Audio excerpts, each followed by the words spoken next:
This is Viva Fry. I'm Dr. Peter McCullough. This is Tom Luongo. This is Chuck Prodonick. This is Alex Kreiner. Hey, this is Brad Wall. This is JP Sears. Hi, this is Frank Peretti. This is Tammy Peterson. This is Danielle Smith. This is James Lindsay. Hey, this is Brett Kissel, and you're listening to the Shaun Newman Podcast.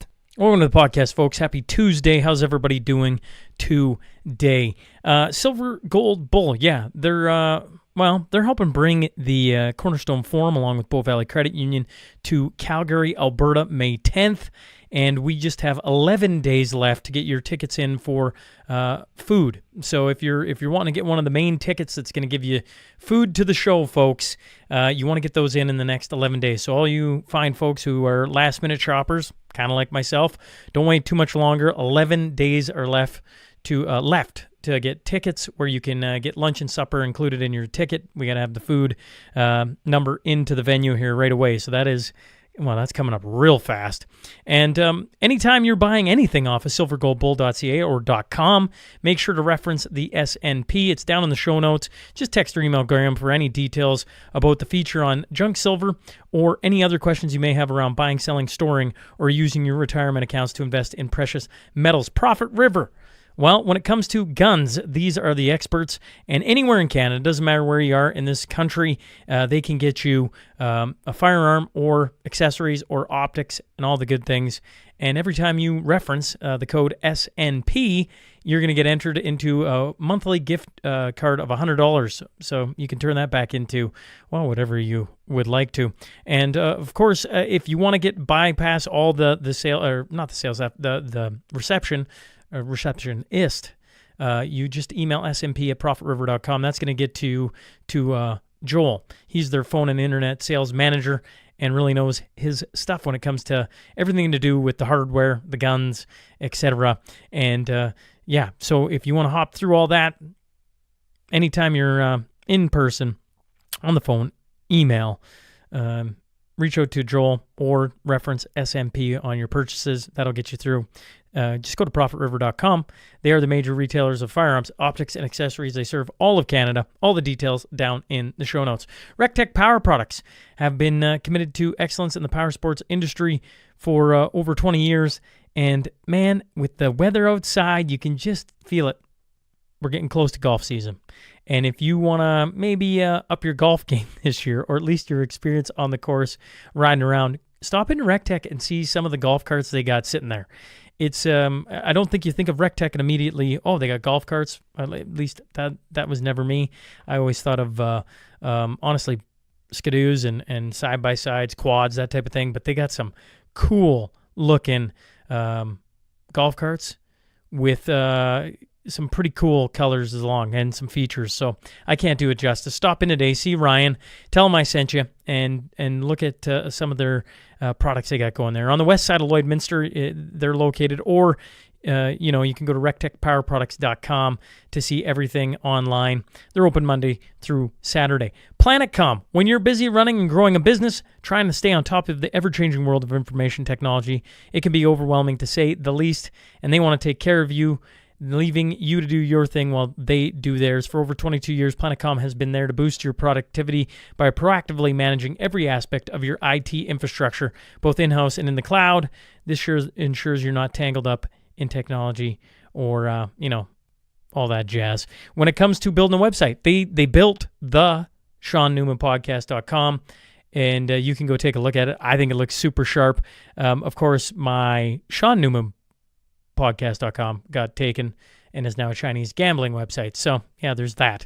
When it comes to building websites and security, everything online, look to planetcom.ca and reach out to their team there. Substack, free to subscribe to. We missed a week. Now we're back.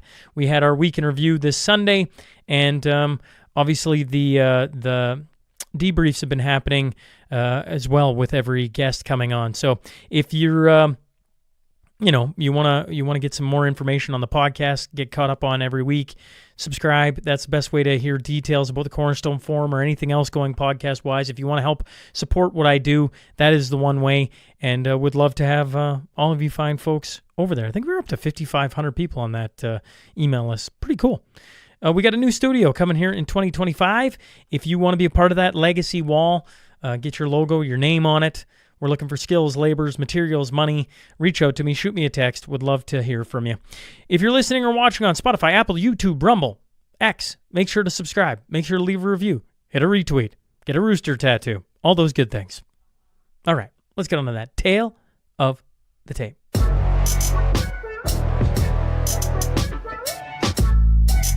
The first spent 33 years in the Canadian military, the second 20-plus years. Both are former members of the Princess Patricia's Canadian Light Infantry and both served in 4 tours overseas. I'm talking Jim Sinclair and Chuck Prodonick. So buckle up. Here we go.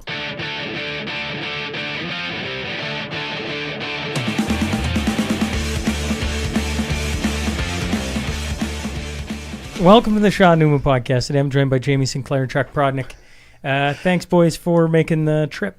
Anytime, Shaun. Anything for you, brother. Yeah, well, it's great to see you, boys. Yeah, good to be seen. Yeah, it's been a minute since we've all been together, yeah. Okay, just don't take this the wrong way, but sometimes I haven't seen somebody in a long time. They're like, hey, how you doing? I haven't seen you in a long time. I'm like, yeah, just got out of jail. And they're like, what? No, I didn't. It's believable. It's funny. It's funny. With you, anything's believable. Everyone's like, is Jamie pulling my leg here? Yeah. You wrote notes. What do you got? I'm not telling you right now. You're not telling me right We're now. going to go through I'm going to bring these up as we're talking because I got a little fucking worked up on my way up here. So as I'm driving, I'm trying to fucking jot things down. Don't look at my notes. I'm copying your Chuck. homework, yeah. I'll Jesus copy it. Christ. It's like we're back in fucking Training. in battle school and Yeah. I'm trying to fucking copy off my test. Oh, yeah, everybody tried to copy his work, yeah. Hey, top candidate, motherfucker. Of course you were trying to copy me. There's a few stories from there, but I'm not going to mention them.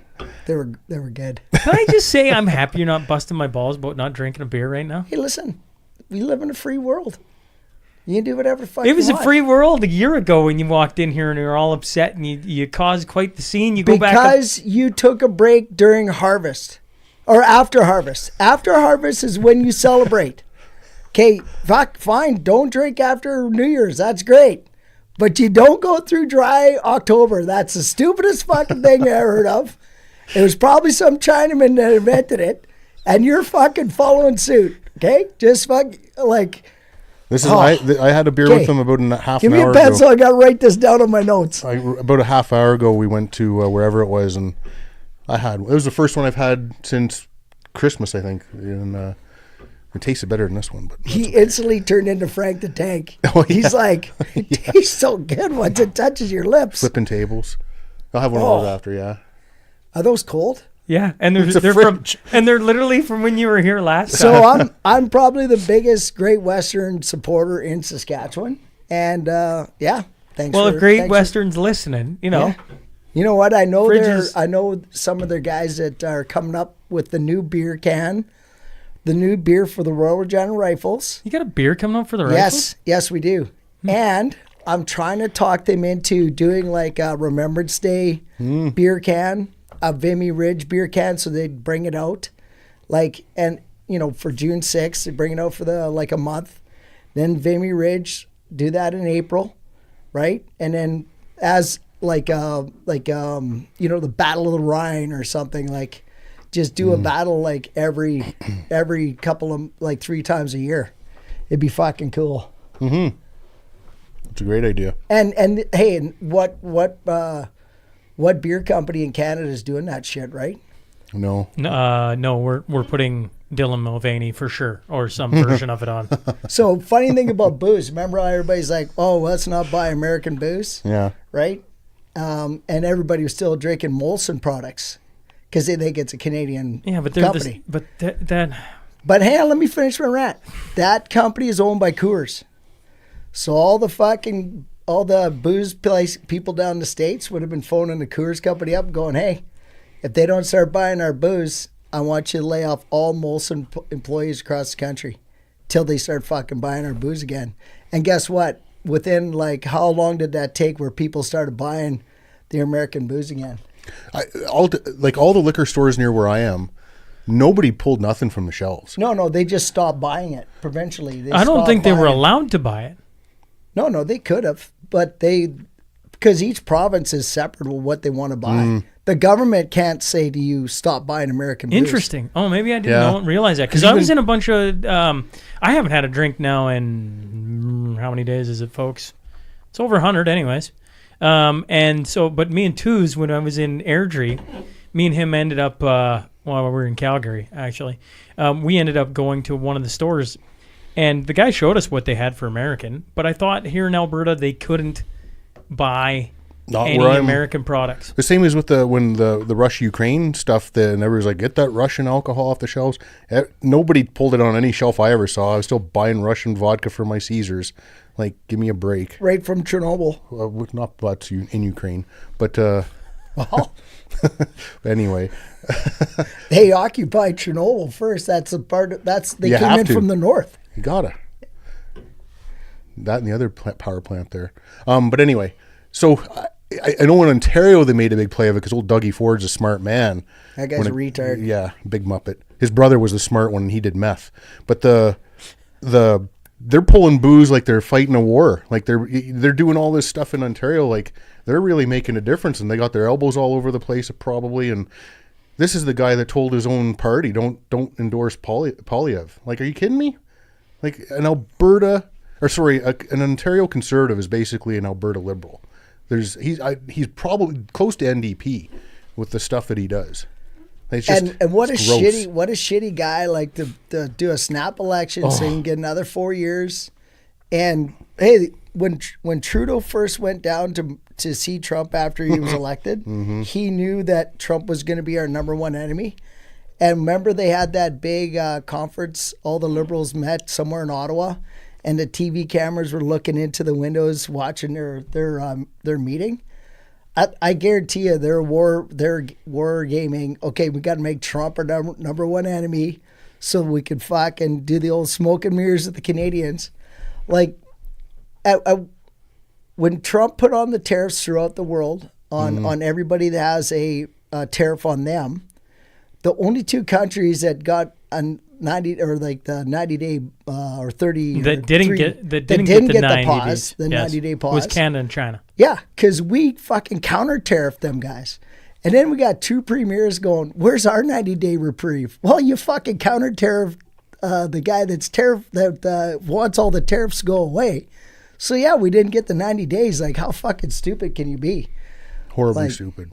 And the problem with our fucking government is as the Canadian people were all up in arms about what Trump's doing. How about the tariffs Ottawa's been putting on us since the carbon taxes? And we didn't say fucking shit. Mm-hmm. Or the Chinese tariffs that are on everything we have here. Like, China just upped our tariffs, like, what, by 25% a few weeks ago? Yeah, a couple weeks ago? And Ottawa Nobody said a word. Ottawa put that tariff on China for EVs. The EV companies are going out of business in Ontario. And now China's got a tariff on Saskatchewan potash, canola. Well, fuck, nobody's saying nothing about the farmers. No, because half of them are all bought by China right now. Look at Carney. Well, yeah, fuck, it's fucking This is terrible. the guy who's already said we're not going to get any more pipelines from the West. Meanwhile, his company, which is all invested in oil all over the world, is making money hand over fist. Yeah. That he's like, this is... They talk about Trump being a businessman and any conflicts of interest. Look, you can love or hate Trump. There's no middle ground with the guy, right? At least maybe he wasn't completely open, but he didn't make money as the president. He sure as shit didn't make money in the intervening 4 years when they went after everything he owned. But our sitting prime minister right now, he's making money hand over fist. He doesn't pay a tax dollar in Canada. His family doesn't live in Canada. I tell you what, it's ridiculous. I want to get Pelosi to do all my stocks for me. Oh, yeah. Because she did pretty well. Her one-eyed McCain there, he's pretty good too. What's his name? Dan Crenshaw, the old former Navy SEAL there. He's pretty good at liquidity too with the old stock market down there. Look at him. And he's basically John McCain, but the younger version of it. Oh, really? Hey, can I back this whole train up? Of course. So I was listening to your podcast that you did without me. For whatever reason, I didn't get the invite. That's fine. Because I texted Chuck Yeah, I get it. at like 9 o'clock at night, and he lives 2 hours away. I'm just and fucking with you. That's good. Just calm down. And when I text you, you need a week advance. It can't be in the morning because you like to sleep in or whatever it is you do in the mornings. So we got to make it in the afternoon. We got to have a fresh case of beer. We got to do all these things. And I got to make sure that we're on the same time. Because I'm either an hour late or an hour early or whatever. But anyway, so I was listening to it. And great podcast, by the way. But the two things that you're wondering what I was going to say or ask. So when we're talking about values, we were talking about, this is 4 years ago, that from Manitoba right to BC and all the Arctic, that we have similar values and core ethics that we all believe in. And if we could become our own nation and looking forward to where we are now, if we could become our own nation, we'd be able to rewrite our values to reflect how we want to live in Western Canada. That's what we were talking about then. And now that we're, I pray to God that we never separate. But Danielle Smith sent those, 25 points that she wants addressed within 6 months. If Mo could fucking do something similar and write, like, constitutionally, rip it open and let's fucking change these issues within 6 months, or, fucking Western Canada's going to start moving away from Canada, that might be the way to rip open that constitution and get it fucking fixed. You need 7 provinces to agree to that, isn't it? Well, but here's the thing, and this is reality. So the laws that are written by lawyers and such. Those same laws were in effect when 3% of the population started the Boston Tea Party. So 3% of the people who lived in the United States as colonials were the ones that created the United States of America that we know now. So you could have all the laws saying you need whatever numbers.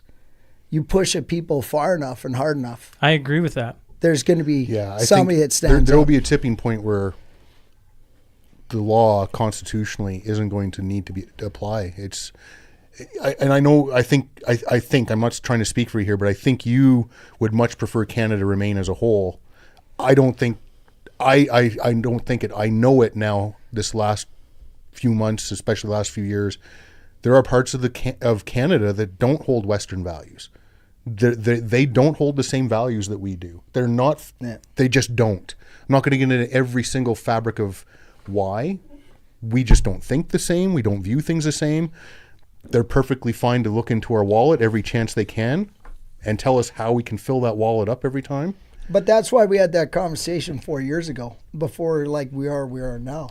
It's because I know the values of each side of the nation, and that's how that got brought up. I hope that we do separate out. If we become the 51st state, I hope we leave the rest of Canada behind. So, because if we become all 51st state we won't. They won't. They don't want us. Every American I talk to about this topic says no. We would take Alberta, maybe Saskatchewan. The rest of your country is like one big California. They would be idiotic not to take Saskatchewan. Yeah. Here's the thing, though, guys. Why would you want to be the 51st state? 1A, 2A. Fuck that. You can't give up what's under our feet and what's our future for our children. We have no future. There's no future. Yes, we have a future if we separate and do it on our own. If we do it on our own, we have a better future. We have the best future. And we should be smart enough as Canadians to have somebody talking with Denmark at the same time, because there's 44,000 people that live there. Greenland? Greenland. Greenland and whatever we would become as a country. We become a protectorate or whatever Puerto Rico is if we went under them, yeah. No, you could, basically our great-great-grandchildren will be, we'll have the best society, the best country, the richest country. Highest standard of living. And if we recreate our nation, we recreate everything. And the military in this nation with, let's say there's 25 or 20 million people in Western Canada at that time,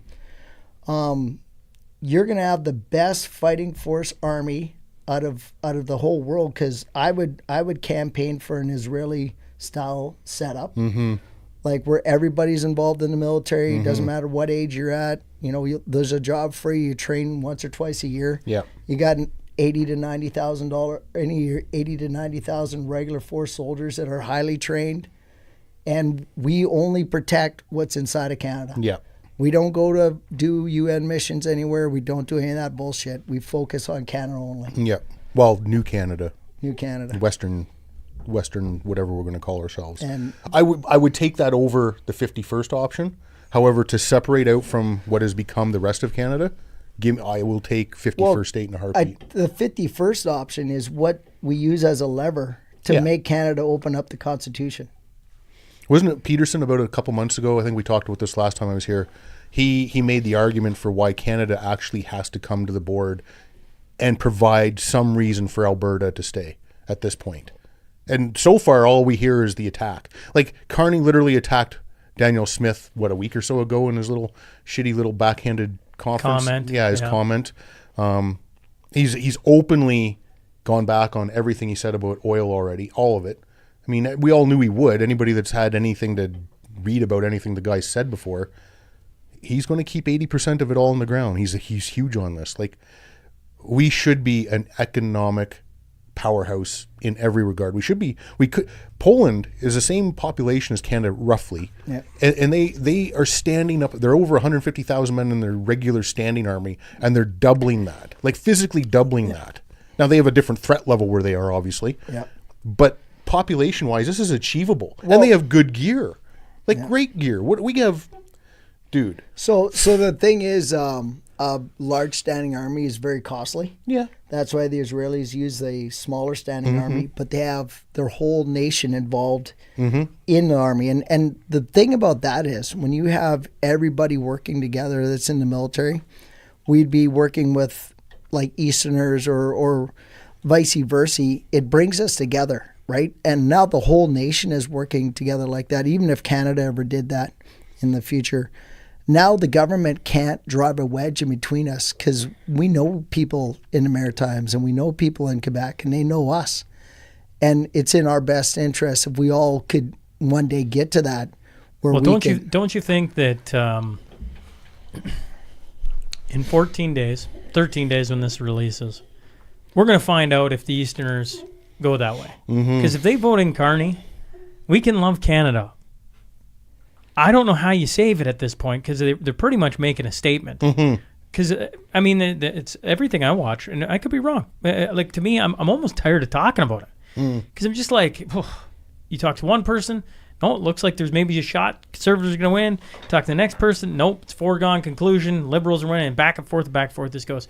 But the one thing that it feels like to me, and people are so definite. If they vote in Carney, the West is out. It's like, well, they've been saying that for forever, right? I'm learning real fast.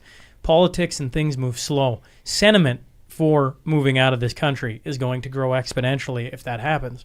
But if on the 28th, Carney is elected, I don't think people are fighting to save Canada anymore from the West. I think they're trying to get out. Yeah, I have that same, like, just from the people I know in Saskatchewan, that, you know, there's people like myself that want to keep the country together, and then there's people that don't want it together, and if we go separately, you know, obviously I'm going to go along with that, you know, because I've always said that Canada's not Ottawa, Canada's the people, right?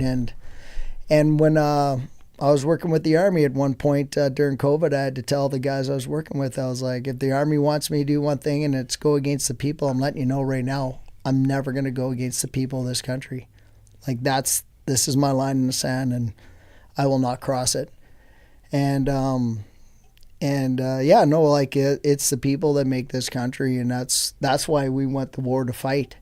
It wasn't for somebody in Ottawa. It was because it was something like keeping the money out of the Taliban's hands for funding terrorism, or letting kids have the ability to go to school, right? Like, it's for those reasons, and it's worth fighting for. And it scares the living fuck out of me because Chuck's seen it and I've seen it, how the government manipulates certain wording in the news and such, and you hear it from all of our medias. And Trump's the bad guy, but he's not. The fucking government's using Trump to deflect of what they've done to us in the last 10 years. And the Canadian people, I love them, but they're not fucking seeing through the smoke and mirrors that the government has in front of them. No. Well, at least out east anyway. When really it's our own fucking government that has put us in these conditions. Yeah. Not building pipelines, not fucking when Trudeau said he was going to put 10,000 people on the border to stop the tariffs. He never put nobody down there. No.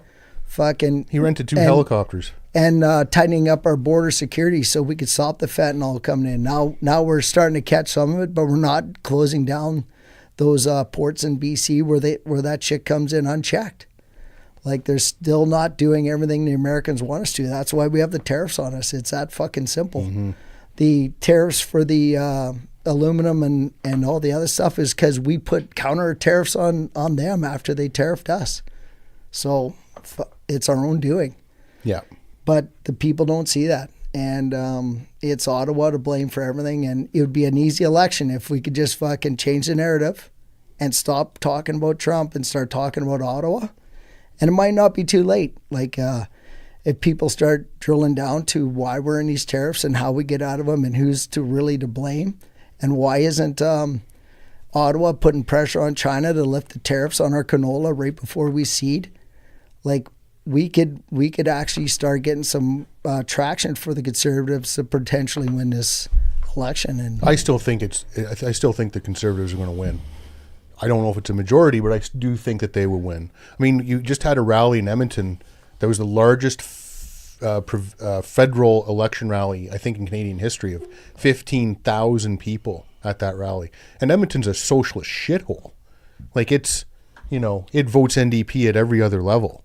But you got, and maybe it was all rural folks that came out to it. I don't know. But I know there was a lot of folks that live in Edmonton that went to it too. I know a lot of people that went to it. But that's a massive rally in a socialist shithole to have.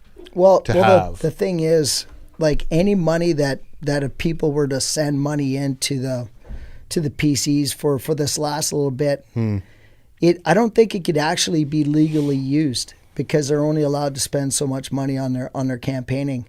So how the Liberals get around it is they have people that work outside of their campaign that do, big events and they spend money that they're allowed to legally spend. Like, actually, there's no budget on what they could spend outside of the campaign. And hopefully we got some smart people that are doing this down in Toronto. Because if we could get the votes in Toronto and in the Maritimes to swing our way, because we can't have a coalition government. The Conservatives have to win like a majority so that we can actually do something in there. I shit on the East heavily, and for good reason. But there are good people, obviously, in every province. Great people in Toronto. There's the least one. There are good people in. I don't know about Ottawa, because I'll tell you what. Every time the whiff of a honk comes near them, they got the fucking. You got to remember, everybody in Ottawa works for the fucking government. But they sure don't mind the Hamas holes out there doing what they're doing every day. Oh my God! I mean, you couldn't hear a honk without fucking wetting themselves. But these guys out there screaming death to everybody. Yeah, burning down Jewish coffee shops and threatening cops. And Ottawa's pretty good with that, Who are these people? Beating people up in the streets. Yeah. It's fucking ridiculous. You talk about saving the country, and I appreciate that, and I respect that, and I get it. This is not the country you and I went to war for. It's not this country anymore. I totally agree with you, Chuck. If there is any motivating factor for me at all in why I want to do what I want to do or see the West go the way I want it to see, is I was able to have a future. You were able to have a future as a young guy. So were you. Our kids do not. Yeah. Not realistically. They'll never own a home. My kids ain't poor. They ain't going to own a home. Like, I've said this before on here, when I went house shopping this spring in the Edmonton area, holy shit, good luck. I was in a situation where I finangled some stuff. If you're not able to finagle some stuff, good luck. No, my kids aren't going to be able to do it. There's no future. There's just no future. I can't see the benefits of being in an American state. Like, you're only a couple elections away from them bringing in another Biden or Hillary or whoever. You're not wrong, but we're stuck in the ever-looped cycle of a Biden-Hillary right now. Well, or worse. Push is going to come to shove, and hopefully calmer heads prevail, and there is somebody that will listen to the West. Not in the East, there isn't. Well, and if they don't, then there's, that it's just... The East is like that retarded drug addict in every family that shows up at every reunion or function or at your doorstep and says, I need money. I got in a little bit of trouble. Well, I don't want that. I don't want that money, or I don't want you to get the money that way. They're just the people that want to leech. That's just how I view them now. I know it's probably not right, but that's how it feels. And then everything from them is, well, we hate Albertans. They're all redneck losers, but you can't separate. No, you can't leave. Well, if we leave, they go broke. They'd be broke. The rest of Canada would be in default years ago if we stopped funding them. Don't you? I don't know. Don't you just think like a place like Quebec would just start to tap into its natural resources if we disappeared? They could, but will they? No. Don't you think the East would do the same? The East is in the predicament they are because they don't tap into it. Because they were told by the government, you can't fish this, you can't drill that, you can't do this, but we're going to give you all this money. Look at the heat pump bullshit that there's like what 3%. That was Carney pushing that shit. There's 3% of the population in this country that use the oil heating stuff. Well, they made all these amendments so that they could do everything different out there and not get carbon tax on everything, or get the special subsidies to put this in your house. 3% of the bloody population, but we'll buy your vote with this billions of dollars later. Here in Alberta, no, we don't get shit. But we get to fund it all. We get to pay for it all. We get told how shitty we are. Well, if I'm going to get told how shitty I am, believe me, I'm going to be shitty. I'm not looking for anybody's pat in the back. You want to make it so I'm shitty? I'll be shitty. Getting back to Carney being linked in with like the heat pumps, like his company was the one that bought into that. Now they're buying into modular homes. Yeah. So they're not buying in. They're already bought in. Yeah. So these are things they did. He's so deeply invested with China. It's fucking mind-boggling. Like, and the amount of influence and what China can actually do in Canada. Mm-hmm.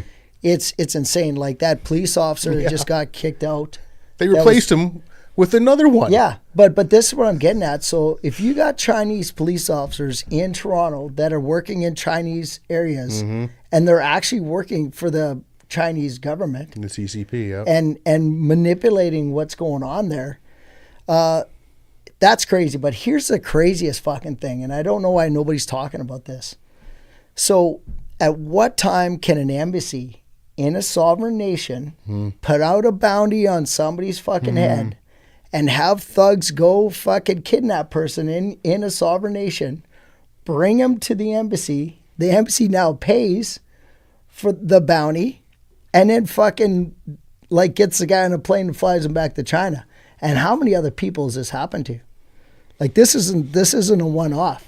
No, if he spoke openly about it, so it's why not a the one-off. fuck aren't the Canadian people screaming at the top of their lungs to have all the embassies in fucking Canada removed out of the country? Because this is how they are operating. Because it was a 2-minute blip, and most people look at it and they go, Yeah, but they all talked about the police officer. Believe me, I know. But nobody's talking about the embassies and how they're operating within our country. Because Trump. That's what they focus backfire to. Because Trump. But don't you think? You and I get it, and Shaun gets it. But don't you think we should talk more about this and make it a fucking... It should be the biggest wedge, or one of the biggest wedge issues there are, but it gets blazed over in a quick 24-hour news cycle because Trump. Trump did that. That's fucking scary. That this is actually happening within our borders, and for how many years, who knows? Like that's the scariest part of this whole fucking deal. Is how China can operate without like any kind of penalties against the Canadian people and do this to Chinese people that are fleeing China. Like Chinese people are not the issue. They're great people. It's the Chinese fucking government that's the problem. And they shouldn't be able to fucking do this kind of shit within a sovereign nation. But they can when they've bought off or paid for or subsidized so many of our politicians. It's the same reason that the Liberal government won't release that 11 list. I'm sure it's bigger than 11. But why won't they release that list? It'd be a simple thing to do. Release it. I don't care if they're conservative. There's a few conservatives on there. Oh, guaranteed. I don't want some shitty bought and paid for as, well, they're all kind of bought and paid for, but even more bought and paid for by a foreign power. That's another thing. Like, if Canada ever did decide to, okay, let's go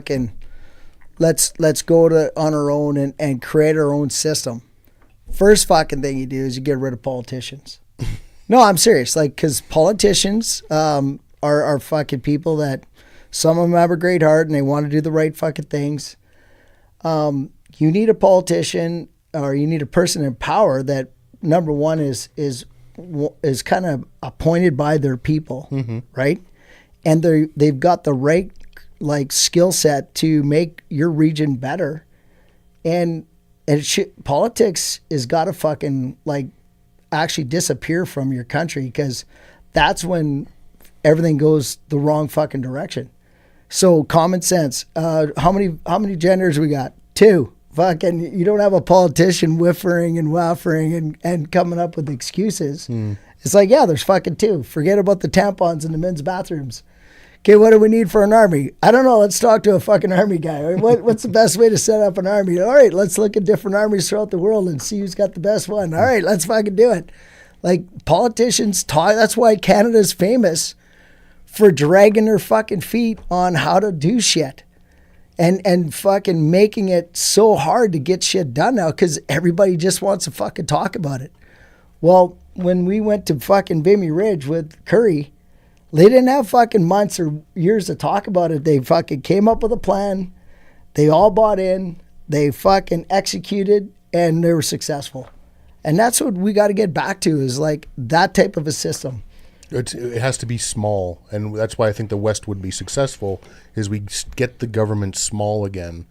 None of these stupid committees and boards, and we paralyze ourselves with this fucking over-analysis. It's just, we are fundamentally broken at the federal level. I mean, not just boards, but fucking special envoys and people, special interest groups, special intergroup, and who are the other people? Consultants, hiring fucking consultants to do this and do that. Like, you see, Carney, time and money. Carney's got it figured out though. He's not even the real PM, and he's already doing all these OICs, getting the GG to sign off on them all.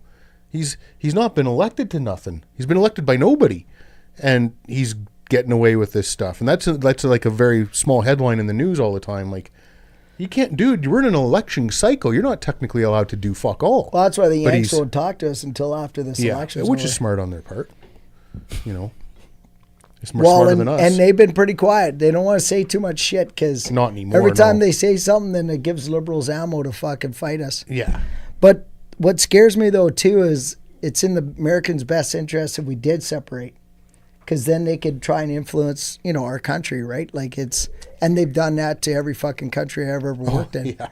Like, so if there is a system where it's being set up by us, like vetting ourselves and being transparent in everything that's going on is fucking critical, because guaranteed the fucking tri-walls will be fucking in the back of a truck full of cash, fucking supporting who they want to win. It's things could get really fucking crazy if all of a sudden we do go that direction. And corruption, money just makes people fucking change. So it'd have to be pretty fucking tight on security and obviously transparency. Transparency, right? Oh, it's huge. Being able to shine a light on, and not just you, but anybody in your family around you as well, because they'll pay somebody that's your 16th uncle removed, but you're really getting the money, right? Yeah, well, I agree. Like, to me, like when it comes to criminals, you need to put them away, so you don't want to go there. And if you're a politician, pay them well, but also make sure they realize that there's going to be no shenanigans. Because, And- you look and- at the States, and they got the fucking great jail- system, and yet they have the politicians who are just absolutely, everybody can just see it. It's like And- they're rich. and fucking Look at jail our time. politicians, same thing. And jail time. Well, that one guy, the fucking who's the guy that had the mic? Not the. He stole like fucking $16 million, and he said it was the other guy with the same name in his company. What was his name? Randy Bissonnette? Yeah, the other Randy. Oh, The the other other Randy. Yeah, like what did he get, a $250 fine or some fucking thing? I don't even Like, think he got a $250 fine. Yeah. or they just read his name out and Randy Strong Eagle, man. Yes, we all recall that. I was sad when he finally decided to retire. I was hoping he would hang on for like another 10 years. Oh, I know. Oh, the other fuck. Randy was like Are one you of my kidding me? favorite times. Carney's gonna bring him back in. He The other brought Ra- in Butts. The other Randy was like with me and Twos. That was like one of my favorite things of the mashup. Show up, it's like, what did the other Randy do this week? Because he's in the headlines. And the whole country knows that this is all bullshit, and nothing happened because he's a liberal. The conservative $16 orange juice gets pillared and run under. It's ridiculous. Yeah, it's fucking crazy. The liberals at the Polyev rally the other day were caught openly planting those buttons to stop the steal. Very Trumpian things on these buttons. And they bragged about it in a bar right after the event. And of all things, a CBC reporter overheard them, knew who they were as liberal staffers from the war room, and was like, "Did you just say what you said?" And he's like, "Oh yeah." And he's bragging on it, and she's like, "Oh, I'm doing an article about this." And then he started denying it. So she got a hold of some more people who were like, "Yeah, we did that." Yeah, this is the Pretty shady shit. this is the liberal mindset, right? Look at the signs. You never see a liberal or NDP yard sign knocked over, destroyed, vandalized, but you're not going to see barely a conservative one out there that isn't knocked over, vandalized, stolen, whatever the hell the case is. They're just shitty. They're just shitty humans. Their moral compass is like, and believe me, I'm not one to preach about a moral compass. I'm not that human. I'm not a Boy Scout, but good Lord. These people are just... I tell you something about the other side. Okay, so Evan Bray went on holidays, and he had this Tamara Cherry, I think her name is. She came in, and she's like hardcore NDP or liberal. So, like, everybody listens to that show. Like, 90% of them are pretty stout conservatives, and they had to listen to her talk, and it's like, fuck, like... At one point, I'm like, okay, I can't listen to this shit anymore. And then I caught myself. I'm like, I can't do that because then I'm just as bad as like a liberal or an NDP person not to want to listen to like a conservative, right? So if I could listen to her all week and so I phoned in at the end of it. I'm like, hey, listen, here's my bugs and hugs, and my bug is on how Ottawa can tariff us and fucking put tariffs on China, but nobody says shit to Ottawa. Like, that was my big thing. And my hug was like, okay, listen, you made me fucking listen to you all week. And I did it just because I can't preach one thing and do the other. And you've really made me shake my head sometimes at some of the ideals you think, but I've got to listen to them so I can understand where you're coming from. And maybe you got some good points. And, like, you got to do that from time to time. Oh, yeah. And the other thing is, like, hey, if they do have a fucking great idea, there shouldn't be nothing wrong with, like, hey, let's embrace it. Let's fucking do it. And this is in the best interest of Canadians. So I agree with you. The only thing is they've had the weight of the government on their side for at least 10 years. 10 years. Like, I mean,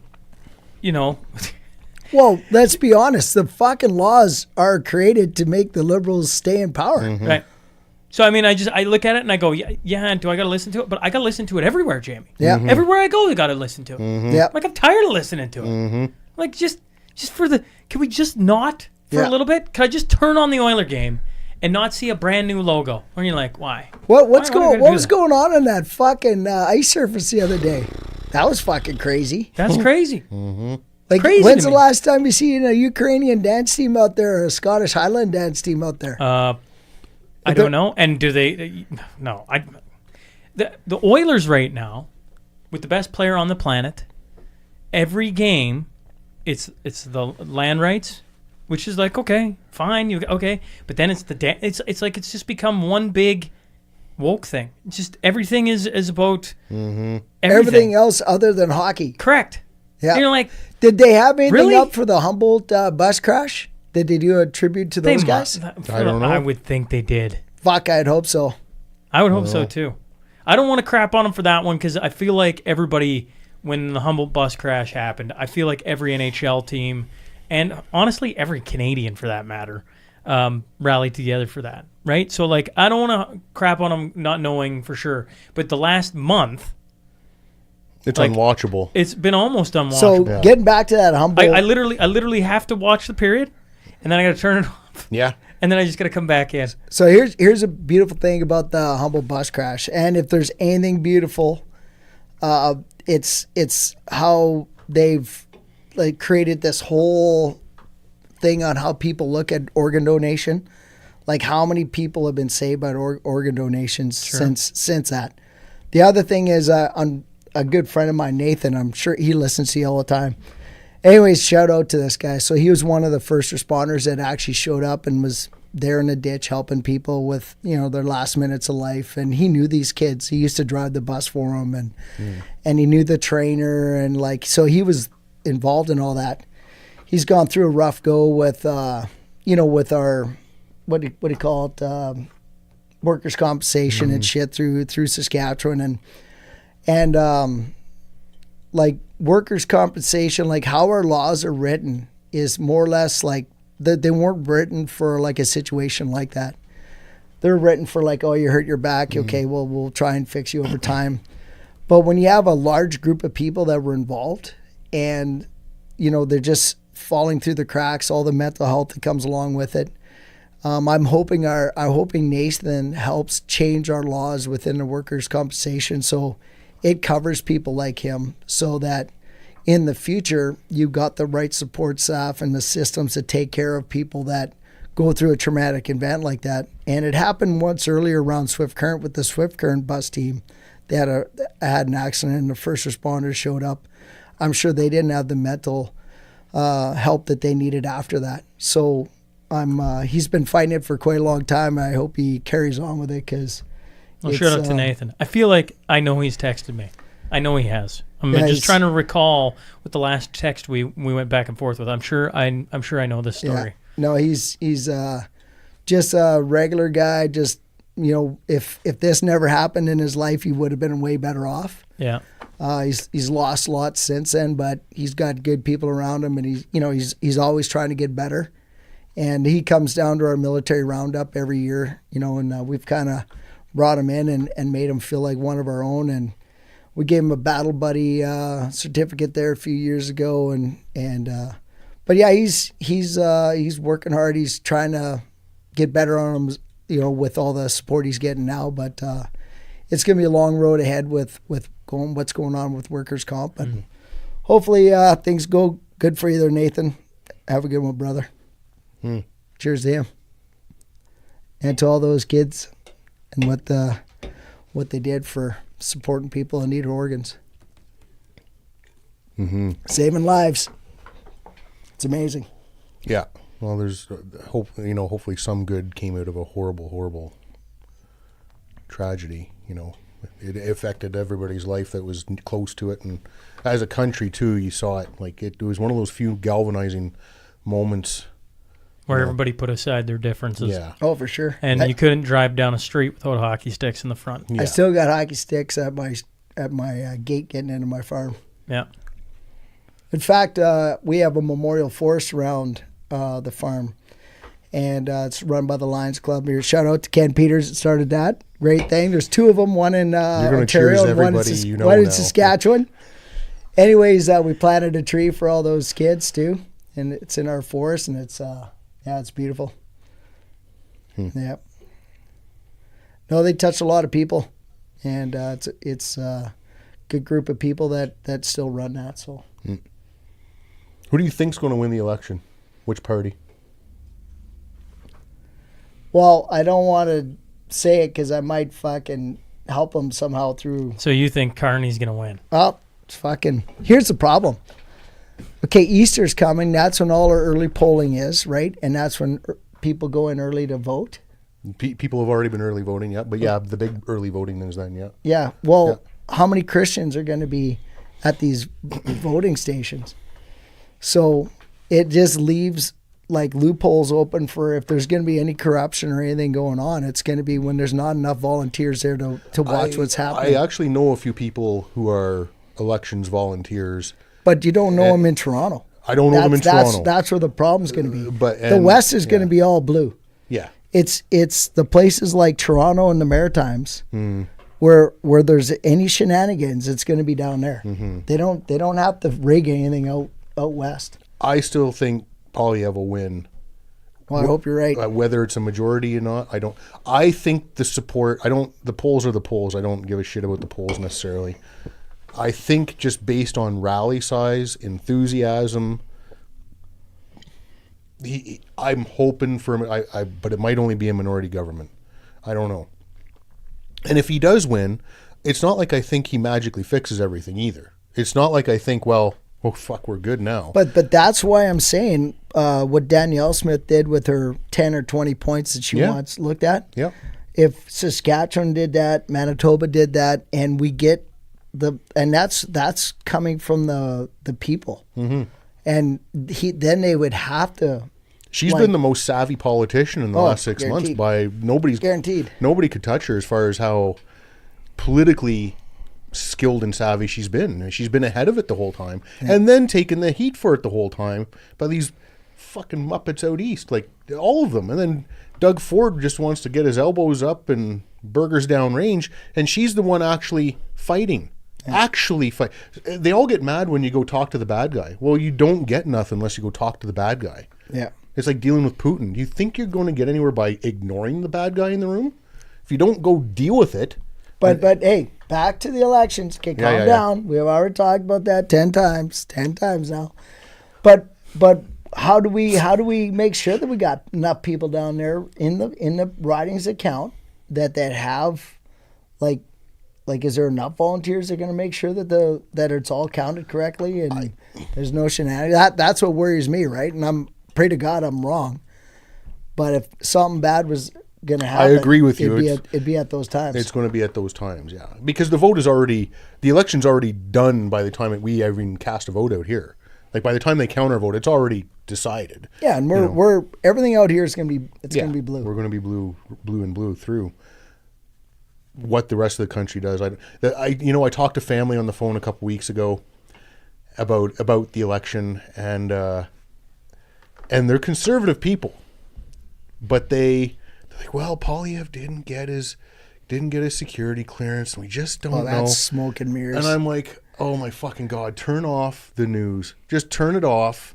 Explain to me. Well, let me explain it to you like you're vaccinated. Here's the thing about this security clearance. So I explain it to them, and I'm being a little harsh right now because I'm frustrated beyond all belief that people still buy into this nausea.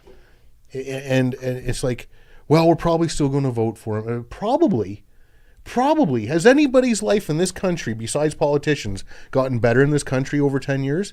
Mine sure as shit hasn't. What? Like in the last 4 years, the politicians have given themselves like quite the raises. Yeah. Like, what are they up to now? Like, what was the last one? Me and Twos just talked about this. Was it 6 raises over the course of 4 years? No, 4 to 10 years. I can't remember how many raises it is. But me and Twos talked about this. That's sad to me that I can't just pull that up. Jamie, yeah, we need a Jamie.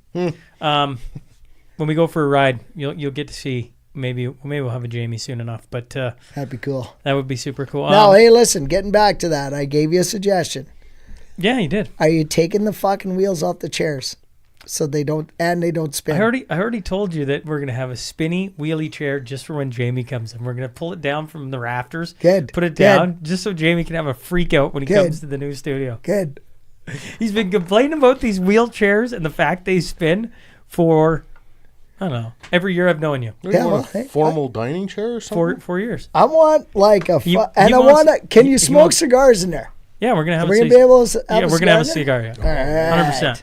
And we'll be able to shoot out the windows, not through the glass. Like open the door it's wintertime and blow some. Well, we'll see. We'll see what you think. All right.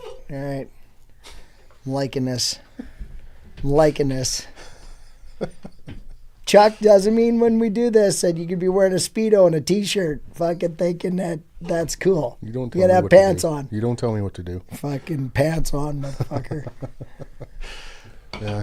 I hope with everything in me that this goes our way at this election point, but I agree that there's going to be some shenanigans. They're already pulling shenanigans. I just hope that it's too big to rig, and I hate that slogan or saying or pitch or whatever it is, but if it's not too big to rig, we're in real danger of, the 2020 type stuff where they bring in 3 a.m. ballots and start dumping them. How many do we need? Well, and the busloads of fucking people that come and vote that aren't liberals even are already from famous that. for that. They're already famous. Yeah, that's what I'm from- getting at. Yeah, And- what was it, like 16-year-olds they were driving around last time? And the problem was the judge wouldn't reopen that ballot or that area to be recounted because fuck, like that's the problem. If they could stop it before it gets to that, like if they have enough volunteers that are there and everybody's watching what's going on. Well, you saw in the States it was pretty extreme, but I don't think it's out of the realm here. I forget, maybe it was Chicago where they were doing, I forget which voting center it was, but some of the volunteers were like, no, this is all wrong. And the other ones started putting up plywood on the glass and keeping those ones out. Yeah. And that's when the dump started. It's like, this is literally being caught on pulling film. shit out from underneath the tables. And now we're I'm not saying I'm not trying to mega this into the same thing here, but what you're saying is true. If anybody's going to pull some shenanigans, it's going to be in deep red Toronto somewhere where they're, who knows? You got to go to where it's close enough. Yeah, where it's close enough. Right. And there are some close races in Toronto. Oh yeah, 100%. What do you think happens if Carney can't even win a seat because the lady running against him, I can't remember her name. That'd be where I'd be sending my money if I had some money to send to the Conservatives even right now. campaigning in his I'd own- send it or to somebody outside the Yeah. Conservative Party that's doing something there. Yeah. I mean, I'm gonna get a phone call. Can we talk to Jamie Sinclair? Like the politicians aren't listening. Like they aren't like. Just wait. Did he just say he'd give us money? Yeah, we'll take it. oh yeah, you'll be getting a phone call. Fuck, soon. I'd go down there and just fucking do Overwatch and make sure everything's fucking good. On the up and up. You have to be like registered and all that already. Oh, I know. I'm just fucking around. Why are they taking garbage cans full into the building? Yeah. Aren't they supposed to come out and get emptied? It's funny because I'm the most nervous about this election in my entire lifetime. Oh, this is the craziest election out of all Canadian history. It has the most consequences for us. I mean, yeah. Yeah, I once again, I wasn't, I try to talk to people that are older than me, older than you two, because they have a more, especially if they've been around politics, they have more of a well to pull from, right? To be like, well, actually this time, it's pretty crazy, but in my lifetime, but that isn't saying much because honestly, up until 2015, I didn't pay attention to nothing. In 2015, when Trudeau got elected, I was kind of like, oh, okay. And then in 2019, I was shocked when we didn't vote him out, immediately. I was like, this is bad. And then he got voted in, and then he got voted in again. And you're like, so where I sit is I'm like, this could be really bad if Carney gets in. And the thing is you see all the things he's connected to. I'm so frustrated with the mashup right now. Not twos, just the fact that all we do is rinse and repeat. We're not creating new stories. Literally, the news stories are every week. They're just happening. They're just happening. Yeah. And you're like, our government is corrupt. The liberals are the liberal mafia, and you can just either take that or not. But you watch what they're doing. They're literally just doing whatever they want. There's no consequences. They're taking the money. They're giving themselves pay raise. They're patting each other on the back. They're taking trips wherever they want. Jailing their opposition. Right. Sending money everywhere. Taking bribes. Working with foreign actors. On and on it goes. You're like, and we're going to vote this in? If we do, we're fucked. I'm just... there's no point in dancing around it. At some point, you just got to be like, there's a line in the sand. East, vote him in. Fine. Have Carney. You can have him. But at that point... I'm sorry, I don't know how to be Canadian anymore. Yeah. Because it's so evident. It's just this doesn't make any sense. And so you go you hope they feel the same gut reaction that they're there on a Sunday or on the Monday or on the Tuesday, making sure that things are on the up and up. Well, getting back to corruption, look at the States. Like ever since Bill Clinton, he's been like talking to Canada. You can't be so friendly with China. After Clinton, it was Obama, right? Obama said the same thing. After him, it was Trump. First time, same thing. After him, In Biden fairness, actually said If it. Clinton had said it, and then Bush had said it, and then Obama had said it, I don't know if I trust those guys anyways. No. Well, Clinton brought China into the world market, but the thing is, they can't have their northern country that borders them unsecure that friendly with a foreign adversary, which is the number one in the world. We had a Chinese army unit inside of Canada preparing to train with the Patricias in the Arctic. And General Erie. Air, Air. he was the CDS at the time, said no fucking way.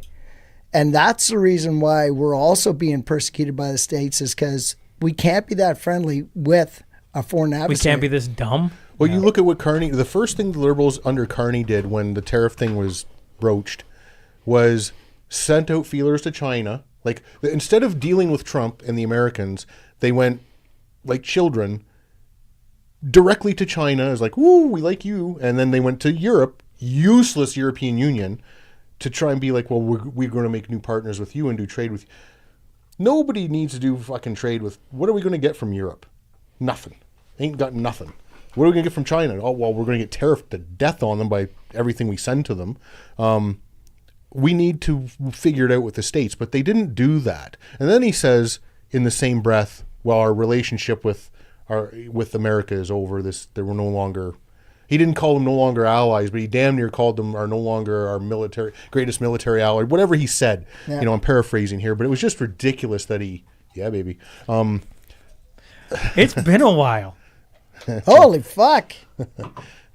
See, I'm just interrupting. No, you can interrupt. Thank you, sir. But It has been a hot minute since I had anyone in here because we're ramping up, because when the studio's done, I plan on doing a whole ton in person. I've already been talking to a bunch of people, and then of course it got delayed. So I'm like, it's almost poof. Okay, so everybody who comes in the studio, everybody knows this, but here we are at the hour mark, and I haven't passed you guys a silver coin yet. That's on Shaun. Either way, every guest that comes in here gets a 1 ounce silver coin from Silver Gold Bull. So. Everybody that, they'll hear me on the show or hear us on the show at some point, and they ask about this, and I always tell them, go listen to the front of the show and get in contact, get a hold of those guys and get you some, because I have my little hoard, like get a hoard. And Guess what we did today at the bar before we came here? Fucking Chuck's my first follower on X. I'm actually stepping into the 21st century. Yeah, once he found where he had the app hidden. What was my name? Jim Sinclair 70. 70. Yeah. No go big- follow Jim Sinclair 70 on X. I'll follow you, Jim. Hey, thank you. Yeah, Hey, yeah. buddy. I think I'm your first follower. Yeah, you are my first. Yeah, no big deal. Yeah, it's fucking good. So, hey, getting back to our buddy, General Rick Hillier. I know you love him. Yeah. This was Anyways, the conversation he last was time. actually but he's talked on the radio again since in Saskatchewan, and He wouldn't answer the call to come on here just yet. Oh, Just saying. really? Just saying. Well, I talked to Willie, and Willie talked to him. well, hopefully make it work. So Willie and I are getting. No. Finish it off. Okay, so I'm going anyways, to keep pulling you Hillier off. fucking nailed it about like how basically NATO is going to fucking wrap up. The European Union is going to control what's going on in Europe, because now the United States wants to make an alliance with everybody in the Pacific, which would be like NATO. But now it's basically doing what NATO did during the Cold War and keeping Russia in the box. Now they want to keep China in the fucking box. So they're wrapping up the war in the Ukraine to bring all the focus on to what's going on in the Pacific. And the Americans already started up an alliance with New Zealand, Australia, the Philippines, Japan. Who else is involved in that? Probably South Korea. South Korea, yep. And Well, there's a lot, like you have a lot of those little smaller countries too, like Philippines and several of the other like much smaller countries than that even that they see the threat that China is as well. Well, and this is what I want to talk to you about, Chuck. So the East India the biggest rival to China, which they hate each other. They're always having border clashes. Yes, I'm wondering where they're going to fit into this new alliance. It's an interesting one because they're also a nuclear power. They have a massive And they're army. going to want to be part of it, guaranteed. Who's that? India. India. They're always having border clashes with China. Like, you can go on the Telegram and watch like massive, I would say most of it turns into like a fist on fist riot between their units on the border. It's kind of entertaining in a way. Like, they beat each other with like fucking batons and everything else. Pickaxe handles. Anything and shit. to hand, yeah. But there has been like engagements. Well, billion people versus billion people, Yeah, right? if it gets out of hand, it's going to be wild. Yeah. Back in, I think it was in the 60s or the 70s, they had a fucking shooting war. Oh, they've like had several some shooting incidents. Yeah, several, and skirmishes. Going for some chunks of ground that they want. But it'll be interesting to see. You're right. What happens? It's going to be interesting. That's the big thing that we're going to see in the world here in the next like 4 years. Trump is going to have this fucking. Well, NATO will wrap ring. up. Like this war in Ukraine will crush NATO at the end of it. People that are pro NATO think that NATO has Russia locked in some sort of proxy war. The 100% reverse of that is true. Russia has locked NATO into a proxy war and has drained the shelves and has shown how utterly useless NATO is. NATO could have gone in. I'll give NATO this. In month one, NATO could have banded together, thrown a scrap force together, and gone in and probably pushed the Russians back out if they wanted to. They didn't. They figured, well, we'll just keep pumping money into Ukraine. And what's happening right now after the Kursk salient fell? The Kursk salient's gone. They're pushing into Sumy. They're going heavy now. Fuck. Okay, right. Okay, here's the other. You just reminded me of this. Okay, so you guys are talking about. Oh, Jesus. This is Challenge. Chuck. I don't care. You did not serve with fucking No. 10th Mountain Division. But they liked the way I killed people. Yeah, well, fuck, I met him too, motherfucker. I was too busy killing people. I didn't have time to go You shake were his there hand too. and fucking get his fucking. He had a burger with us in the back of our car. Fuck. Anyways, I owe you guys a beer later. Well, I'm always going to pull this. This is my favorite one. I got dozens of these things, and this is my favorite one. What is that one? The 10th Mountain. So their general, two-star General Freakley came to us in between ticks. We were back in CAF awesome. for a rest and respite for like 6 hours. And so my boys ran to the boardwalk, got Burger King. We're refitting the vehicle. Our whole company's in the parking lot getting ready to roll out. And he comes up and sits down, and I'm like, in the back of my car, my Lav, I'm like, holy fuck, it's a 2-star. Like that does Canadian generals, they just don't do that. Like they just don't. They avoid you. You smell funny. You look funny. This guy sits down and he's like, no, you guys did some really good killing out there. Hillier would do that. Yeah, he would. Yeah.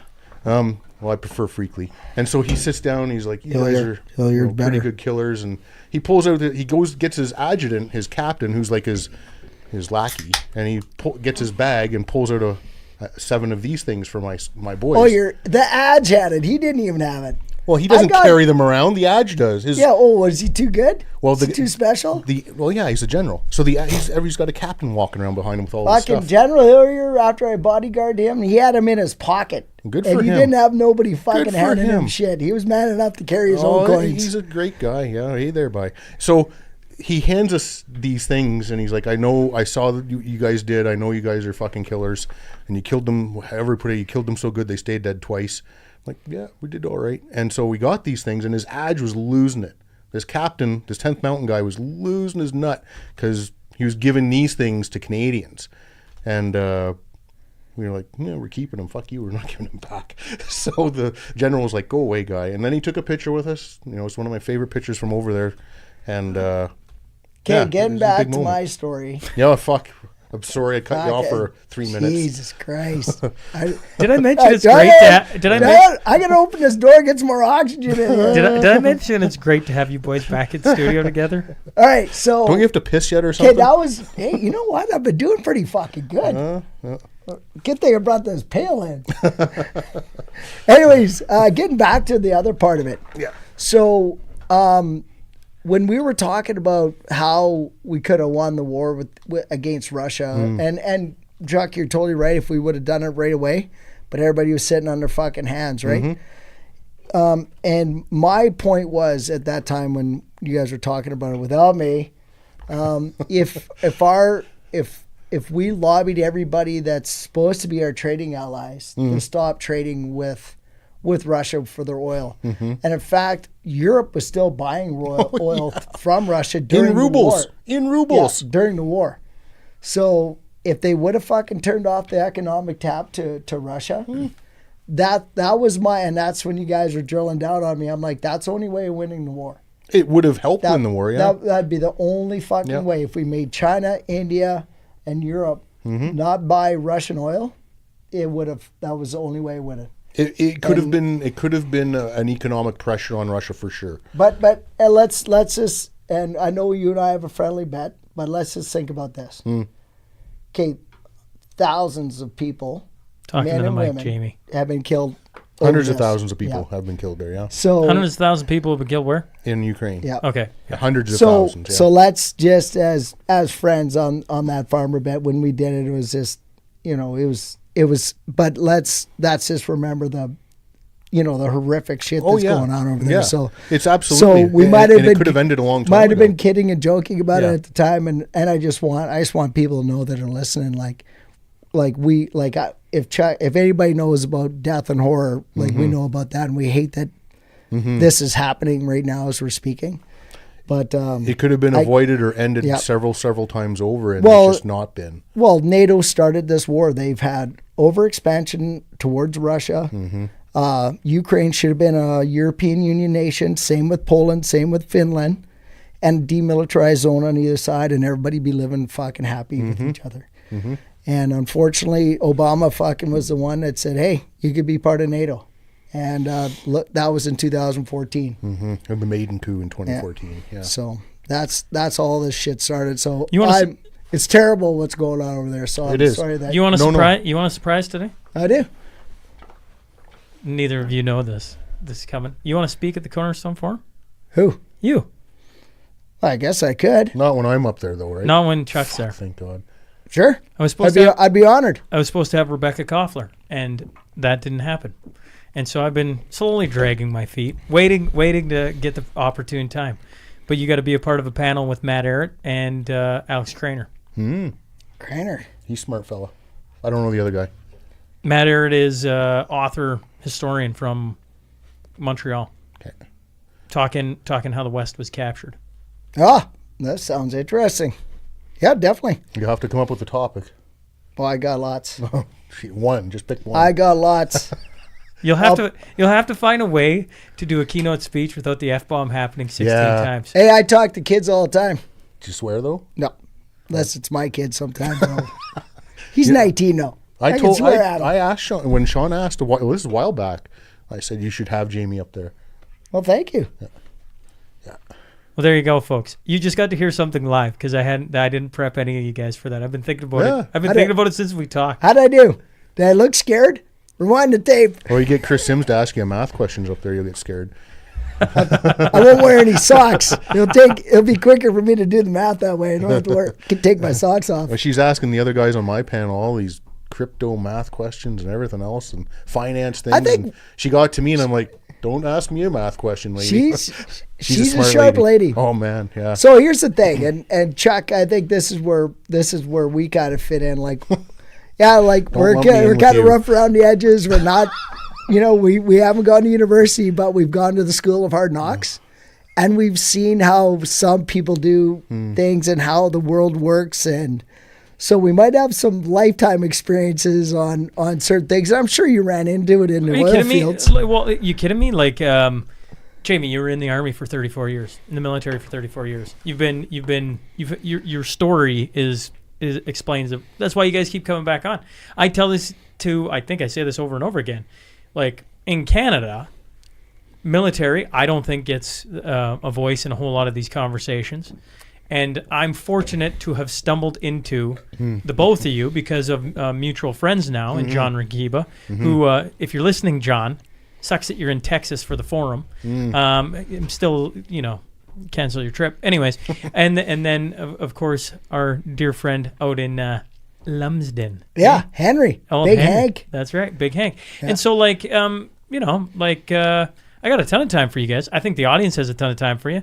And when we're talking about things that have real-world implications, who better to have a voice in that conversation but guys who've actually been in, real-world implication, life and death situations. So if we're going to talk about how the West was captured, it seems pretty fitting, to be honest. I appreciate the opportunity to speak. Usually when a veteran, or at least in my experience, when I've been asked to speak at certain things beyond the leadership side of things, I used to do some of that symposium shit. It's always, well, how broken are you as a veteran? It's always this, you must be so broken as a veteran. It's like, you know what? That's a whole other chapter in everybody's life that, but if that's all people want to hear about, go talk to somebody else. Because I'm not the boohoo veteran. Like it's everybody's got their own journey through everything they've gone through, and I'm not knocking that. I'm not taking away from that. But that isn't the totality of what a veteran is. It's what the totality of what the government wants you to think it is. Oh, what do you got here? Oh shit, what is it? And just so Jamie doesn't, this is how confident I thought he was saying yes. Your name's on there. Oh fuck! Look at that, Jamie. I'm in the fucking boardwalk. Well, I can change it to Jim. Actually, I probably should. Yeah, change it to Jim. Yeah, but now the reason for that. As people are listening to this, okay, here's my sales pitch. All right. Okay, 11 days left to get tickets with a meal. So, because we have to have the numbers in for the venue, so we got 11 days left, and the goal is 600 people being there. I think we are I haven't checked, 480, something like that. Nicely done. So like 12, nice. 12 days. If you haven't bought a ticket and you're one of those people who wait to the last moment, these are the last moments. 12 days to get one with a meal. And that gets you lunch and supper. So, and nice. It's getting you a full lineup. I was, as I'm sitting here, if you haven't heard about the Cornerstone Forum, you got Armstrong to start the day off, Tom Bodrovics, Vince Lanchi, Ben Perrin, Kalen Ford, Chase Barber, Rod Giltaka, Chris Sims, Matt Arrett, Jim Sinclair, Tom Luongo, Chuck Prodonick, Alex Craner, and then, of course, obviously myself on stage leading it. And Tooz is going to introduce. Nice. Tooz is going to introduce a couple people too. I can't wait to see that guy. Well, I'm like, Tooz, if you're listening, which I know you are, we're bringing down a bunch of bow. It's going to be you have to be sober when you speak up there. Hey. How do you know I'm not sober now? Well, I know you are. I can tell you are. Well, there's my sales pitch. Is and a shout out. I meant to say it when I gave out the silver coins because it is Silver Gold Bull that are co-sponsoring with Bow Valley Credit Union and bringing it to Calgary. So if you're in the Calgary area or you're needing a reason, you're listening to this conversation, you're worried about Carney getting in because by then we'll have a new prime minister. That'll be something. Yeah, there's going to be something to talk about. Yeah. There's going to be something in the air to talk about. That's hopefully it's good stuff. Yeah, hopefully 12 days after the election, we're all going to be in Calgary, and there is a whole list of people coming. Tamara Leach, Chris Barber are going to be in attendance, to Eva Chipiuk, and Keith Wilson. I believe no, Keith can't make it. I believe Leighton Gray is going to be there. Nice. Now I'm spacing on names. Alex Zoltan, if anyone's an Alex Zoltan fan. I know who he is, yeah. That guy cracks chatted. me up. Oh yeah. Like Marty up north. Oh, nice. I don't know. The list goes on and on and on, right? Like there's a ton of good people that are going to be there that are from all over Alberta, Saskatchewan, and well, John Romick bought a table. He did. Yeah, so we're all going we're going to sit with him. And one of the things I do at the end of the night, right before supper, I think it's right before supper, is it right after supper? I think it's right before supper, is I get everybody to stand and then I see how far people have traveled. Yeah. This year is gonna be wild. Well, you had people from all over the world last time. We had people from all over North America last time. Yeah. And this will be the first year that I know of people coming from further than that. Wow. But I was just sat on a phone call, like we talk about people from Toronto and maybe, how are they going to vote and everything. Just had a phone call from a lovely couple. So shout out to Mira and her husband, Al, I think it was, calling from Toronto. They bought their tickets and they're like, we just, like, how is it going to be? And then they heard that there was already 400 plus people who bought tickets and they're like, that many people? She goes, out here, everybody thinks we're nuts. I'm like, well, you won't think you're nuts at this venue. Yeah. Like, people are going to be, it's a pretty eclectic group of people that show up there, and everybody's... It's funny, I know one other person from Toronto coming, and she's like, they're going to hate me? I'm like, no. I go, I'm hard on Toronto and the East. I'm as hard as it gets on the East in Toronto. But I know there are good people in all those places. There is more than a handful flying in from Toronto this go around. Good. Yeah. So if anybody wants change, Killer Cab down, eh? Buddy? Huh? Get Killer Cab down. Mike Kavanaugh. Is he coming? I'm gonna fucking phone him. I'll see if he can come. But he used to serve with us. He's a fucking great dude. Great dude. I appreciate the chance to talk again at the event, because it was, I didn't know what to expect last year, but it was a powerful day, very uplifting, powerful day. Not anybody I spoke to there. Everybody I spoke to there was just completely buoyant by the end of it. It was Well, we talk about some real stuff, right? But the day isn't to be doom and gloom and fear porn. No. It's to be like, yeah, there's some tough days ahead. But look around and see all these wonderful people, one. Mm-hmm. Two, there is a roundtable, Solutions in a World Full of Problems, some really interesting people coming in to talk about some of the stuff they're doing. And just some, balanced minds, I would say. Like there's solutions here. No matter how tough times get, you got community. You got the world by the tail. Yeah. Well, and you're talking about, how, Canada's been around for a long time, and there's all these old people you're wanting to know what they're feeling about government. We've gone through a lot of things as Canadians. How many different wars, the Depression, like we've managed to get ourselves through things, and it's by a steady hand at the wheel, right? So there's lots of intelligent people out there that that can steer us through this. We just need to make sure that they're engaged and they're we just got to make sure the population's engaged. Well, I think we've totally. You touched on something earlier, Shaun, that it hits me every time I hear like 2015 and how I wasn't really paying attention before. Nobody really was, because you know what? In this country, regardless of which party it was, they're kind of the same. They were kind of the same party up to that point. Let's be honest. And so your life was never really that affected one way or the other. The ship kind of just went, and hopefully you missed all the icebergs. And then 2015 in the happened. Army, we're always conservative. We hated the Liberals. Well, because we had no money. Time. The only thing the Liberals know about the Army is cut that budget, cut it harder. Did we cut enough? Well, and after I got disbanded by the Liberals, that was fucking horrific. Mm-hmm. And now our Arctic has been that was part of the Airborne Regiment, was sovereignty of the North. So we've left that door open for other nations since 95. Mm-hmm. So we've got some built up aggression against a certain party, and because they earned it. They have. We didn't want this to be that way, but yeah. But if you're a liberal growing into the Army, you're a conservative by the time you got out of it. 5 minutes later, yeah. What do you mean I have to yell budget cut instead of having bullets? I mean, we didn't yell pew pew pew or bang bang. We yelled budget cut pew, because we literally had no bullets for training for years. Killing me, Chuck. Oh, dude. Pew pew pew pew. No, we yelled budget cut. And then we get in shit for yelling budget cut. Well, it's funnier than yelling pew pew, But that's how sad we were for years. We had no bullets to train. We would do 80 or what was it, 80 rounds for the PWT or whatever the hell it was. Yeah. The personal weapons test we did once a year. Well, here's your 80 rounds. Yeah. And we were infantry. So the WOGs, they didn't get nothing. Like the non-infantry people, sorry. They got, I don't know what they did. The thing is though, Chuck, back in that day, it didn't cost any money to keep us fit. And through fitness, like you play hockey, you've got a fitter team than a skilled team, you're gonna win. Right? And Chuck, we were fucking fit. Still am. Well, no. I know you're fit, but you weren't. Remember we'd do fucking to train for a 32 kilometer march. We do 2 32 kilometer marches a week. Yeah. To train for a 32 kilometer march. Well, here's a kick in the nuts. We're going to kick you in the nuts for a week to train you for the kick in the nuts. Yeah. No, we were fucking fit. We had Major Strogan. Oh, fuck. No, hey, listen, fuck you. He worked as hard. You don't like him because you're fucking couldn't drink all night and fucking and work all day. I don't like him for a multitude of reasons. I liked him because he worked as hard. He fucking. You remember when Rod Dooley roundhouse kicked him? Oh yeah, I was standing right there. Me too.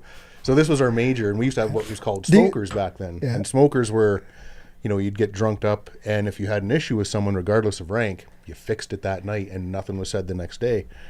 Well, Major Strogan fancied himself something of a kick or karate or something, anything.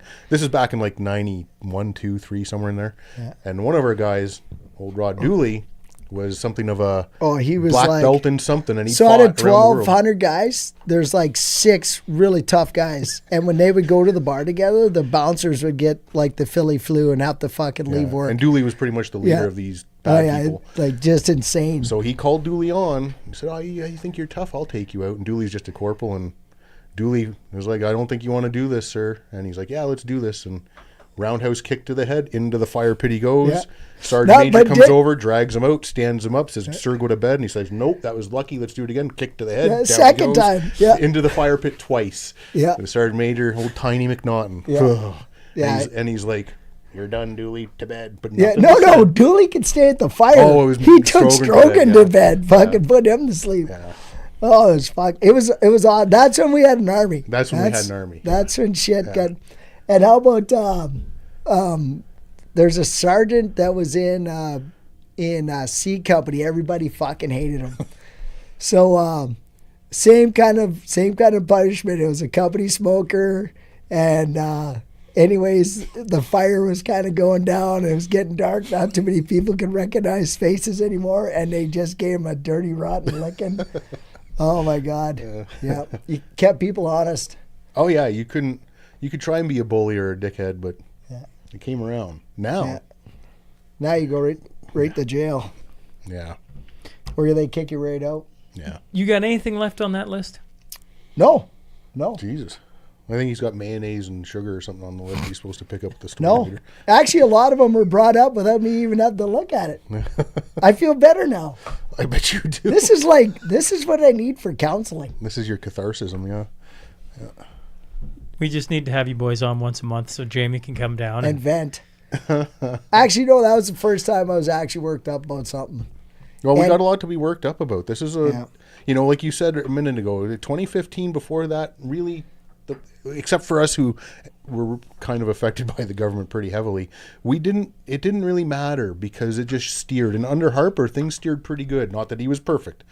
But then the biggest mirror change was getting Trudeau, and my goodness, there's nobody that can say, very few people that can say, I'm happy I'm paying attention. Some of it's just life, like before 2015, every election before that, I was either, a young man, like in high school, still living with my parents, or I was playing hockey, and I didn't have a care in the world. Politics didn't matter, No, or it wasn't even in the country. Well, I remember that first podcast that I met you with Henry, and we were talking about some, deep issues.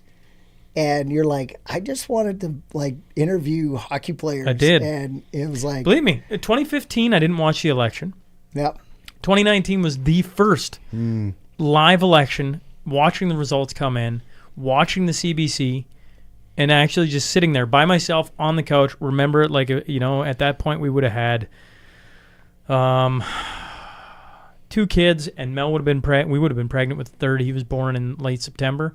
So I think I was sitting up by myself watching. I remember it and just being like, this can't happen. And then Wexit happened. I went to a Wexit in Lloyd. Like, I couldn't believe I'm going to it. I'm like, I guess so.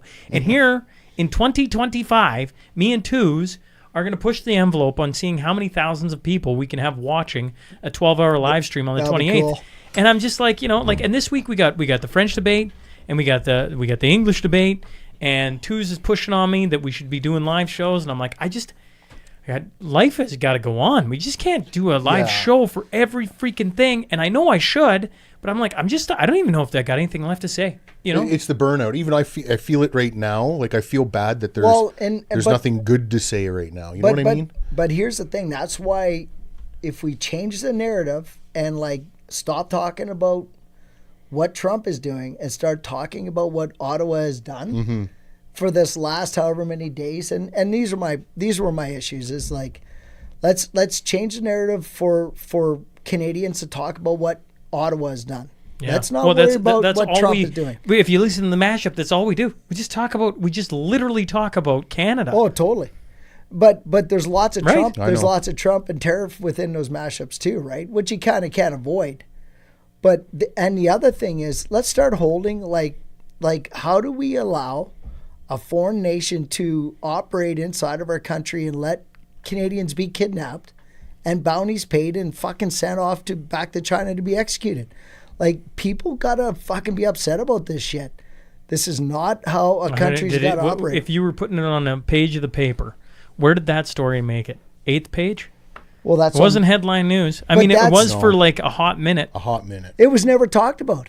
No, but, yeah, on X, it was on X. It was talked about. Yeah. But About how a X, foreign nation could operate like that inside of a country. that's the only place it is talked about, because That the is the only mainstream, place. the mainstream doesn't touch it, and that's the other problem too. Is like, I was just talking to somebody today about X. I mean, I guess and I got to start paying attention to X now. I can't even scroll for 5 minutes, and I want to throw my phone. You know what I mean? Like, and I used to be probably the biggest shit poster on there for a long time, and I just can't be bothered. It doesn't matter.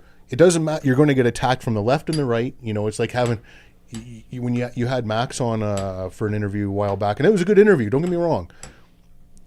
My own opinions about that guy aside, the party, you look at on Twitter about that party, and they don't attack liberals. They only attack conservatives. Yeah. I mean, 98% of it. I shouldn't say only, not all, but 2% might attack the liberals Well, here and there and- by accident. And But let's look at conservatives, right? Like, who's the biggest component of a conservative is another conservative. always, Like, yeah. we've got to learn as conservatives, like, okay, so and so steering the ship. Let's not fucking blow it up while we're on it. Let's achieve a goal at least, and not fucking try and Well, and throw them out as leader because we're upset about something. the difference in my view, the difference between a liberal and a conservative, there's many differences, I guess, but when it comes to the party stuff, liberals will close ranks around a defective candidate or person or issue, whereas conservatives tend to, not always, but tend to be like, we don't want that. If that's what they're doing, it's dirty, gross, illegal, get it gone, get them gone. Typically, not always, but, and it's the same way for most of the stuff that we see individually too. Like, the liberals will just close ranks. So are you saying they close ranks because they're all got their hand in the honey pot and they don't want everybody to see? they would rather power than be morally No, I think right? I don't think it's anything to do with that. I think they're all got something on. the Oh, I don't kickback doubt that going, either, And yeah. they got to protect themselves, so they all band together. I don't doubt that either. But I'm just saying, conservatives tend to think individually a lot more than a liberal does. Liberals just tend to the Borg. more of the Borg mentality. Will assimilate. Well, that's what they told me to do, so I'm going to do it. People thinking because we're But they veterans. got to financially benefit from it. Oh, I'm or sure they wouldn't do. it. I have no doubt that they are. I mean, they get Yeah. kickbacks for every kind of grant there is, subsidy there is. But people think, well, veterans must be the biggest mindless drones there are, and they just followed orders. And I don't know if anybody's listened to Jamie R, but there's a lot of times where we didn't exactly do what we were told. A lot of the time, because you don't just mindlessly do things. Unless you're a liberal, and then you just kind of Borg along, and If you mindlessly did things in an enemy territory, you'd probably be dead. We- Well, dead, and Canadians are famous for that in battle. Yeah. Like the British, before we were under all Canadian command, the British would actually take Canadians and tie them to wagon wheels and flog them because they're insubordinate, and they fucking would tell their British commanders that were basically they're from family, like because their family had a right lineage, to have yeah. And they'd be like, no, you're fucked. We're gonna do it this way, and then they'd be flogged for their disobedience to an order. Well, I saw Carney, and I'm sure every prime minister's had to do it, swear allegiance to the crown. So, I mean, Yeah. at some point, we just need to, we need to break that. whether it's cycle, too. this election or it's 50 years down the road, at some point, it's going to come to a head. I mean, like, Carney just makes it so evident, Yes. so clear pictured. Like, we got another 4 years of this. 4 years, not just of this, but of this is the guy who's been pulling the strings of it. Yeah. He's the architect. I hate to use that word because of the other fella, but he is the literal blueprint design architect of what we've just experienced. When he was the Bank of England, their former PM, what's her noodle, she was going on about how he just drove their country into the ground. Well, they had a host of issues at that point, but he didn't help it. Yeah. So I wish I was more upbeat on some end of this today. Well, we're gonna find out. That's the only thing, right? Like we're 2 weeks out. We're under 2 weeks out from the election, and you go like, pay attention because we're gonna watch it one way or another. On April 28th, the you two Yahoos are gonna be joining on the live stream as we do 12 hours, me and Twos, and a whole host of guests. And one way or another, I mean, I look at it, we're either going to be having like this, I can't believe Carney actually won, or it's going to be a different tone if Pierre wins, right? Like, I mean, love or hate the Conservatives, it's going to be a different tone. It better be. All the guests when they come on. You can already tell. I mean, you already know that's going to happen. Yeah. So it's going to be 1 or 2. And either way, with Twos and guys like Uncle Hack and a whole cast of characters, it's going to be something that'll at least make you laugh while we're staring at into the abyss. Yeah, whatever happens one way or another. Gentlemen, thanks for making the trip. Is that all you got, Chuck? Yeah, that's all I got. Okay, my last plea before we end this. If anybody's out, Jim Sinclair's last plea. Fire away. If anybody's in Toronto or that area, there are people listening from Toronto. If you guys can volunteer and watch what's going on during the election. And just that would, you never know, you could be changing the country. So I plead for Easterners to look at what potentially could happen to our country, and hopefully we can figure things out. And anybody that can volunteer out there, I thank God for your service and for what you potentially could do for our country. So that's my last thing on that. You're here. Gentlemen. Hey, and love you. Thanks for giving us a voice there, buddy. That's his last thing. That's his last that's thing. A thank you. That's my thank you. Yeah. I'm sure you're going to do the same thing. No, he's heard it before. You're not going to thank him? Thanks, buddy.